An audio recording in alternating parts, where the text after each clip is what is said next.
Hello' নমস্কাৰ কমৰকচুদুম কলম্বাই লগতে কাৰ্ডুম কি খবৰ মোৰ খবৰ ভালেই তো বৰ্তমান আছোঁ মই ফিল্ডত আৰু আপোনাৰ খবৰ নিশ্চয় জনাব অকলে আছোঁ ফিল্ডত আৰু কি এটা মোক কমেণ্টো কৰিছিলে আপুনি দাদা ফিল্ডলৈ অকলে আহে নেকি বুলি তো মই অকলে আহোঁ ফিল্ড আপোনালোকে দেখিছে চাগে কোনো নাই বৰ্তমান খালী যেতিয়া ইণ্টাৰভিউ হৈছিলে তেতিয়া মানুহ উঠি আছিলে কিন্তু এতিয়া বৰ্তমান নাই আৰু মোৰ নৰ্মেলি ৰানিং কৰিব আহোঁ ইমান হাৰ্ড ৰানিং কৰা নাই জাষ্ট গাটো পাতল কৰি ৰাখিবৰ কাৰণে কৰোঁ আৰু যিহেতু এটা ভাল নম্বৰ নাপালোঁ অসম পুলিচৰ ABUBত এইটো কাৰণে আকৌ ট্ৰাই কৰিছোঁ চেষ্টা কৰিছোঁ তো বলক আজি ভিডিঅ' বিনা দেৰি নোহোৱাকৈ আৰম্ভ কৰোঁ আৰু আজিৰ ভিডিঅ'টো হ'ব SSCৰ বিষয়ে বৰ্তমান ৰিজাল্ট দিলেগৈ SSCৰ আৰু কাট অফ বহুত গুচি গৈছে কিছুমানৰ মন ডাউন যাৰ আশা কৰিছিলে আহিবগৈ বুলি কিন্তু নাম নাহিলেগৈ বহুতৰ মন ডাউন আছে আৰু বহুতে কৈছে আমাৰ ওপৰত এতিয়া বৰ্তমান গাঁৱৰ মানুহসকলে হাঁহিছে এনেকৈ কৈ থাকে বহুতে মোক কৈছে এনেকৈ মানে আপোনালোকে হয়তো আমাৰ ইণ্ডিয়া ক্ৰিকেট টিমটো গম পায় কিমানবাৰ তেওঁলোকে ফাইনেল জিকিছে প্ৰথম জিকিছিলে 1983 লগতে আপোনাৰ 2017 চনত জিকিছিলে চেম্পিয়ন ট্ৰফি আকৌ জিকিছিলে 2011 চনত ৱৰ্ল্ড কাপ জিকিছিলে তাৰপিছতে লাষ্ট জিকিছিলে যোনটো 2024 চনত জিকিছে T20 ৱৰ্ল্ড কাপ কিন্তু আপোনালোকে হয়তো বহুতে কম জানে যেন ইণ্ডিয়াই কিমানবাৰ ফাইনেল খেলিছে কিন্তু জিকিব নোৱাৰিছিলে যেনেকৈ চিম্পলকৈ ক'ব যাওঁ যোনটো 2023 চনত খেলিছিলে ৱৰ্ল্ড কাপ 50 বাৰ খেলটো ইণ্ডিয়া আৰু অষ্ট্ৰেলিয়া তাৰপিছতে খেলিছিলে ইণ্ডিয়া আৰু পাকিস্তানৰ লগত যোনটো চেম্পিয়ন ট্ৰফি কিন্তু হাৰিছিলে এইবিলাক হয়তো বহুত কম সংখ্যক মানুহে মনত আছে যোনে ভালকৈ ক্ৰিকেট চাই তেওঁলোকৰ ভালকৈ মনত আছে যোনে ক্ৰিকেট ফেন হয় তেওঁলোকে গম পায় কিন্তু ইণ্ডিয়াই কিমানবাৰ জিকিছে ৱৰ্ল্ড কাপ ফাইনেল এইবিলাক সকলোৱে মনত আছে এনেকৈ আপোনালোকৰ বৰ্তমান ছেইম কণ্ডিশ্যন বহুতে আপোনাৰ জাৰ্ণিটো হয়তো নাজানে অসম পুলিচৰ ABUB পৰীক্ষাটো লগতে আপোনাৰ ফিজিকেল টেষ্ট এইবিলাক পাছ কৰাটো কিমান কঠিন যোনে দি আছে তেওঁলোকে ভালকৈ গম পায় এনেকৈ SSC GD পৰীক্ষাটো প্ৰথমে পৰীক্ষা ফিজিকেল টেষ্ট মেডিকেল কিমান প্ৰচেছ দীঘল আৰু কিমান কষ্ট প্ৰায় 1 বছৰ 1.5 বছৰ ধৰি আপোনালোকে লাগি আছিলে তাৰপিছতে এই পৰ্যন্ত পাইছিলে কিন্তু নাপালে এই কষ্টটো হয়তো বহুতে বুজি পাব আপোনাৰ প্ৰিয় মানুহসমূহ যেনেকৈ আপোনাৰ দেউতা মা আপোনাৰ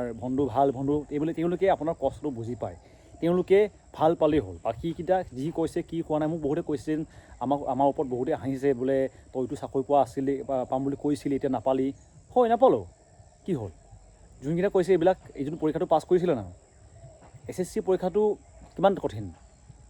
আমিতো ফিজিকেল টেষ্টটো দিব নাপালোঁ আপোনালোকে হয়তো ফিজিকেল টেষ্ট দিছিলে বহুতে এতিয়া অসম পুলিচৰ ABUB পৰীক্ষা দিব যাৰ নাম্বাৰ আহিবগৈ এইটো সঁচা কথা যেন যিমান কাট অফ বহিব এই কাট অফৰ সকলো নাম নাহিবগৈ তেওঁলোকৰ মন ডাউন হ'ব কিন্তু এই মন ডাউন কৰা ইমান কাৰণ নাই যিহেতু আপোনালোকে কষ্ট কৰিছিলে হয় মনৰ কথা থাকি গৈছে বৰ্তমান মোৰ নাম আহিবগৈ নাই এইটো মই নাজানো যিহেতু এইবাৰ কাট অফৰ লিষ্টটো অলপ বেছি যোৱাৰ সম্ভাৱনা আছে এনেকৈ SSC অলপ কাট অফ গুচি গ'ল আৰু আকৌ এতিয়া বৰ্তমান এপ্লাই হ'ব আকৌ পৰীক্ষা হ'ব SSC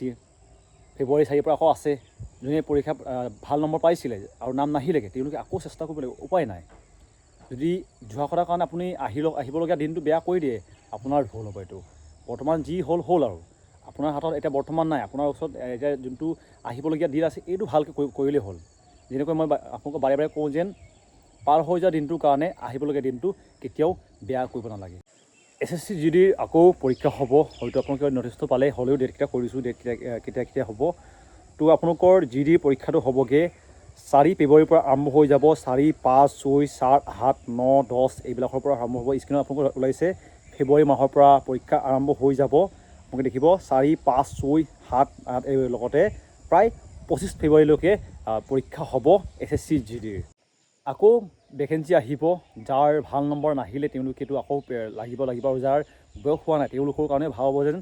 আকৌ ভেকেঞ্চি আহিব নৱেম্বৰ মাহত আহিব নৱেম্বৰ আহিব 11 তাৰিখে আহিব আকৌ ভেকেঞ্চি 2025ত লগতে পৰীক্ষা হ'বগৈ তেওঁলোকৰ মাৰ্চ এপ্ৰিল 2026 চনত এইটো হৈছে নতুন ভেকেঞ্চিৰ বিষয় যোনটো SSC GD আৰু যোনটো বৰ্তমান পৰীক্ষা হ'ব 4 তাৰিখৰ পৰা 4 ফেব্ৰুৱাৰীৰ পৰা ইয়াৰে এটা ভাল ক'ব যেন প্ৰায় 70,000 ভেকেঞ্চি অহা কথা ওলাইছে যদি ইমানখিনি ভেকেঞ্চি আহে বহুত ভাল হ'ব আৰু প্ৰায়খিনি অসমৰ ল'ৰা ছোৱালীসকলৰ কাৰণে ইয়াতো ল'ৰা ছোৱালীৰ কাৰণে ভেকেঞ্চি সকলো কাৰণে আহে আৰু প্ৰায় জনামতে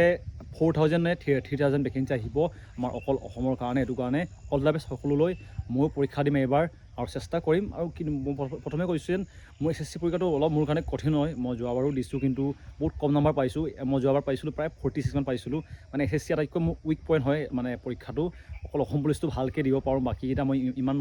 ভাল মাৰ্ক উঠাব নোৱাৰোঁ, এইটো কাৰণে মই থাকি যাওঁ। কিন্তু এইবাৰ চেষ্টা কৰিম ভালকৈ উঠাবৰ কাৰণে।